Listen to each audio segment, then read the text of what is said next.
Surat civil કોર્ટમાં આજે નરેશ પરમાર નામના યુવકનું અચાનક મોત થતાં ભારે હલચલ મચી ગઈ હતી. મળતી માહિતી મુજબ નરેશ પરમારને 2 દિવસથી પોલીસ કસ્ટડી બાદ કોર્ટમાં રજૂ કરવામાં આવ્યા હતા. કાર્યવાહી દરમિયાન તેઓ અચાનક કોર્ટ રૂમમાં જ ઢળી પડ્યા હતા. તાત્કાલિક તેમને સારવાર માટે હોસ્પિટલ ખસેડવામાં આવ્યા હતા, પરંતુ ફરજ ઉપરના તબીબોએ તેમને મૃત જાહેર કર્યા હતા.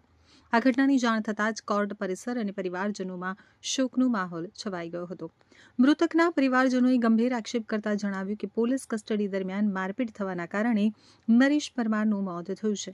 તો બીજી તરફ સત્તાવાર રીતે હજુ સુધી મૃત્યુનું ચોક્કસ કારણ જાહેર કરવામાં આવ્યું નથી. 4 સંતાનના પિતાના અચાનક નિધનથી પરિવાર ઉપર આભ તૂટી પડ્યું છે. હાલ મૃતદેહને પોસ્ટમોર્ટમ માટે મોકલવામાં આવ્યો છે અને પોસ્ટમોર્ટમ રિપોર્ટ તેમજ તપાસ પૂર્ણ થયા બાદ જ મૃત્યુનું વાસ્તવિક કારણ સ્પષ્ટ થશે. પોલીસે સમગ્ર મામલે જરૂરી કાર્યવાહી શરૂ કરી છે. છોકરા છે, 3 છોકરા છે, એની બૈરી બીજાને લઈને ગઈ કે 5 વર્ષથી બીજાના ઘરમાં બેસી ગઈ. એ ટેન્શનમાં થોડોક દારૂ પીતો મેં પકડ્યો ને ત્યારે પોલીસ વાળાને કીધું કે જોજો એને હાથે નહીં લગાડતા, હાથ લગાડશે ને તો એ મરી જશે. તો હકીકતમાં એવું જ થયું, એને રિમોટ લીધો ને હાચી વાત મરી ગયો. હકીકતમાં એવું જ થયું.